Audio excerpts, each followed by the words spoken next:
Hey, baby. I'm just calling to let you know I'm on the road and heading home to you.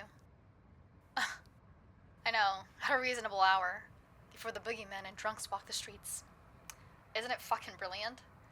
Turns out my shift today was on the event team, waiting on this huge wedding reception who had booked the banquet hall since noon. When they ended their night, they ended mine. And what a good night it was. Easy work, happy people, and good tips. Oh, more leftovers than you could fucking believe. We're gonna eat like royalty for the next, 3 days? It wasn't just dinner leftovers either. They gave me some wedding cake. Even a bottle of wine. I hope they have the happiest marriage and greatest sex till death do them part. I said it was a good night. I never said it was peaceful. What story do you want to hear first? The sister-in-law in the white ball gown? The unlikely couple in dry storage? Or what happened in the alley during everyone's vape break? Pick your poison. That's what I thought you'd pick, you gossipy motherfucker. You've been watching too many Am I the Asshole videos out on YouTube. But you're my gossipy motherfucker, and I love you. Okay, so the reception and dinner hasn't started yet. It's cocktail hour. I'm being debonair and charming and doing my job, bring around blinis and drinks, when a woman in a white ball gown comes through the door. I, reasonably, given this is your standard Western wedding, assume this is the bride. I assume people will start to greet her, maybe to cheer, to generally be happy to see her on her and his husband's happy day. I assume wrong. The room, which has almost 100 guests in it at this point, hushes to a dead silence. You could have heard a pin drop or... Dude, go! I'm literally gesturing with my hand. Go, stupid! Oh my god, I don't think this guy knows how to go, babe. I'm just gonna... Then go! Oh my god! Okay. Anyway, it's crazy quiet. You could have heard a fly fart. Either this isn't the bride or she has terrible relationships with her friends and family and they all want her to choke on a canapé. So the maid of honor, I know her because she and the wedding planner were helping us set tables and arrange chairs. Very nice lady. Walks up to her like a fury out of hell. I'm surprised she didn't leave flames where she walked. Very scary for a woman wearing a baby pink bridesmaid dress. She verbally eviscerates the bride imposter, and I, having been told to stay near the front door to offer refreshments to the incoming guests, have the privilege of hearing basically everything. I know. God, I love my job. Well, I won't, and for 2 reasons. 1, the dressing down she gave her was truly fucking brutal. 2, a significant portion was in another language that was spoken too fast for me to even identify. I didn't understand a lot of the words the maid of honor said, but they were said with such hatred that the meaning was clear. Oh, she did cry, and I did not have it in me to feel bad. Well, too bad, anyway. That's not even the best part. Okay, so I'm right there as this is happening. I'm maybe like 3 feet away from them with my tray of appetizers and a special wedding cocktail by the couple, blah, blah, cocktail loaded with, grenadine, okay? You get me. You immediately know what's going on. So I, with my weapons of alcoholic destruction, step closer to be a good server, to be helpful, and the maid of honor takes a glass and dumps it down the front of the other lady's white dress. It was glorious. Hello, officers. Don't mind me and any possible legal things I may be doing or have in my possessions. I possess nothing. God, what is it about driving next to the police that makes me consider everything I've done in my life? My alcohol's in the trunk and sealed. My tags are up to date. My hands are at 10 and 2, but I saw them and I was like, the 5-0 are coming for me. Let's engage in a high-speed car chase. Okay, I won't, I promise. The food would get all jumbled up back there, and the police would probably take it when they catch and arrest me. Them assholes. Okay, they just turned off the exit. I live to commit crimes another day. Where was I? Okay, right. The bloodied, no longer white monstrosity. She screeched, stamped her foot even. You ever see a full-grown woman stamp her foot and storm off like she's throwing a temper tantrum? It was both hilarious and wild. Then we all got to watch as she was escorted off the property by security. They hired security knowing this would happen. Can you believe how fucking lucky I am? Yeah, the word around the kitchen is that she's some spurned ex-girlfriend who wanted a wedding crash. The really funny part is no one can decide on whose thunder she was trying to steal. She apparently dated the bride and the groom. I know, right? There's never a dull day in the service industry. And I fucking love it. The happy couple never even saw her. They didn't show up until like 15 minutes after she was gone. The other word around the kitchen is that they were late to their own reception. Shall we may consummating the marriage in the back of their limo. Yes! Isn't it romantic in the weirdest way? And beautiful. Ugh. Not you, though. You were a butt fucking ugly and an affront unto God and my eyeballs. God! Baby, is there anything worse than being on a nice drive and heading home that you share with the love of your life and seeing a goddamn eyesore Cybertruck? No, but you see, if I lost my eyes, the Cybertrucks couldn't hurt me anymore. At least, unless I put a finger on the seam of the trunk hatch. Baby, this truck is covered in glitter.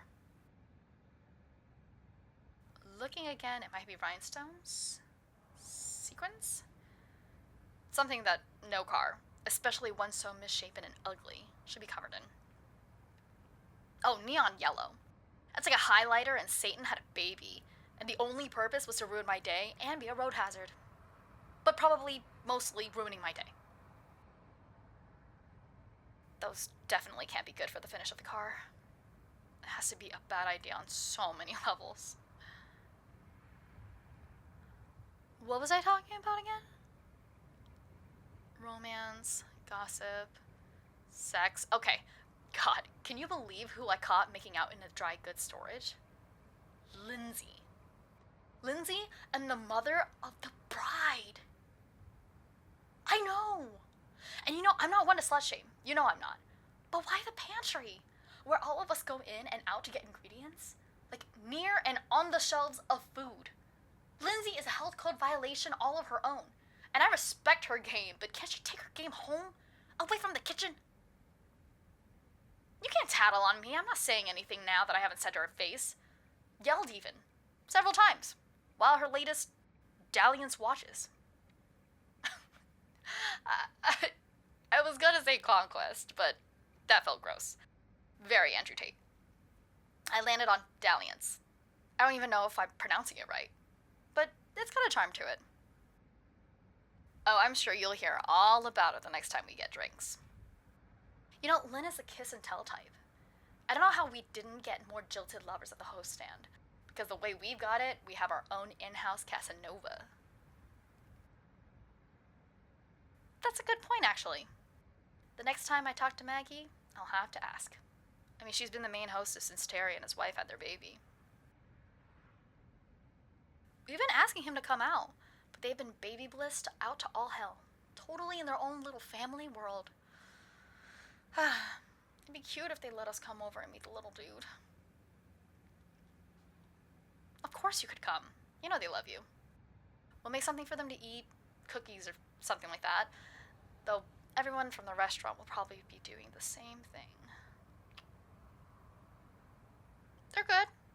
Good as can be expected. That new girl Juniper called out today. She said she was sick, but everyone knows she skipped because she had Sabrina Carpenter tickets. I mean, it's okay, though. None of us blame her. I heard someone made Josh cry.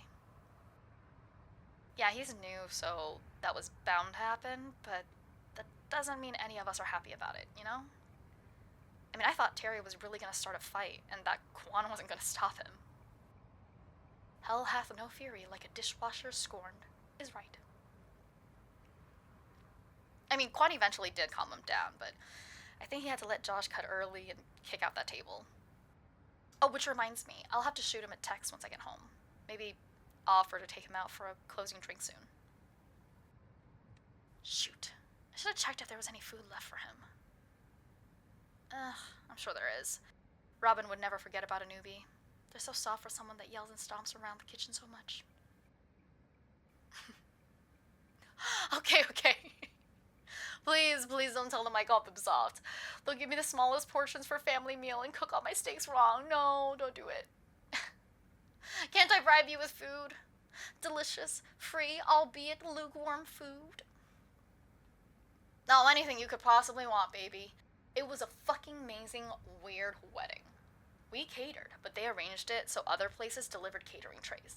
So we have this insane cornucopia selection of chicken parmesan, prime rib, mashed potatoes, mac and cheese, challah, lumpia, jollof rice, char siu bao, tamales. The fucking works, dude. It smells so good, but so confusing in my car right now. I know! I wasn't kidding when I said more leftovers than you could believe. I think I've got 3 full catering trays in my trunk. But it wouldn't surprise me if the mother of the groom snuck another one in there. I think the family and wedding party had a soft spot for me after the whole grenadine incident. Oh, they were so nice, baby. Like, really sweet people. You know, I think I heard them talking to Quan about sending Christmas cards to the restaurant.